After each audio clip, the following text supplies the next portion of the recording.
오버더탑 코멘트 11월 9일 중국이 일방적으로 무비자 입국을 허용한 이유. 안녕하세요. 며칠 전에 중국 정부는 한국을 포함한 9개국에 대해서 무비자 입국을 허용하는 정책을 전격 발표했습니다.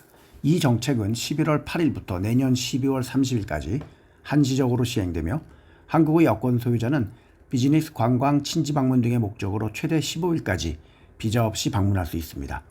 과거 중국 비자를 신청하신 분들은 아시겠지만 비자를 받으려고 약 10만 원 정도 내야 했고 며칠 걸려서 비자가 나오기에 제가 홍콩에 있을 때에도 대행사를 통해서 비자를 받았습니다.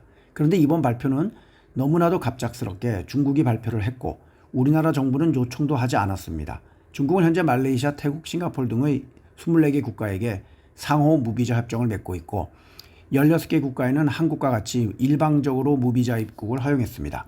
이들이 왜 갑자기 한국 분들에게 비자 없이 들어갈 수 있게 했는가를 생각해 본다면 중국에 들어간 외국인 관광객 중에 같은 문화권인 홍콩과 대만 다음으로 올해 3분기까지 한국에서 약 220만 명이 가서 3등이기 때문입니다. 반면 중국인은 약 200만 명이 한국으로 갔습니다. 대만도 홍콩도 일본도 외국인 관광객 중에서 한국인들이 많이 갔고 베트남에선 2위, 태국에선 3위로 약 100만 명의 한국인들이 갔습니다. 진짜 한국 사람들 엄청 많이 놀러 다니는군요. 물론 싱가포르도 많이 옵니다.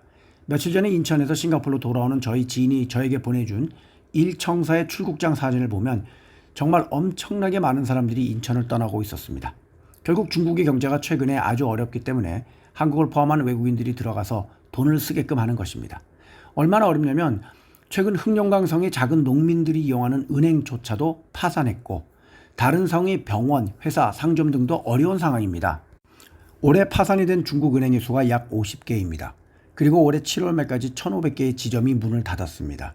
그렇기에 비자도 없어지면 더 많은 사람들이 중국으로 와서 돈을 쓸 것이라고 생각을 하는 것 같습니다. 한국인들은 MZ세대보다는 주로 중장년층들이 중국으로 놀러 가고 있다고 합니다. 저희 주위에는 중국에 가는 사람들이 별로 없는데 많이들 가시는 모양입니다. 최근에 한국의 유명한 여행 유튜버들도 중국으로 가서 중국에 관한 좋은 영상을 많이 찍어 올리고 있습니다. 이것은 비단 한국뿐만이 아니라 외국의 유튜버들도 중국 정부나 지자체로부터 재정적인 도움을 받아 영상을 찍고 올리고 있습니다. 그래서 그러한 유튜브들의 영상을 본 많은 사람들이 중국과 음식에 대해 호감을 가지고 관광을 하려고 하는 것입니다. 그런데 왜 2주만 줄까요? 만약 외국인 관광객이 2주가 아닌 한 달 이상을 중국에 있게 된다면 중국의 안 좋은 것도 알게 되니까 2주만 주었다고 봅니다. 특히 작년에 한국인 한 명이 간첩죄로 체포가 되었고 그 사실이 얼마 전에 뉴스로 나오기도 했고 중국은 실제로 반간첩법을 실시하고 있기 때문에 외국인들도 마구 아무 곳이나 사진을 찍거나 시진핑을 포함한 공산당에 대한 발언을 하면 잡혀갈지도 모릅니다. 그러니까 2주 정도는 안 좋은 것보다는 좋은 것을 많이 보고 또 맛있는 것을 먹고 돌아갈 수 있다는 생각에 2주만 준 것으로 보입니다. 또 최근 러시아와 북한과의 관계가 깊어지자 중국은 한국과의 관계도 회복하려고 하는 정치적인 의도도 있다고 봅니다. 그래도 저는 별로 가고 싶지는 않습니다. 감사합니다.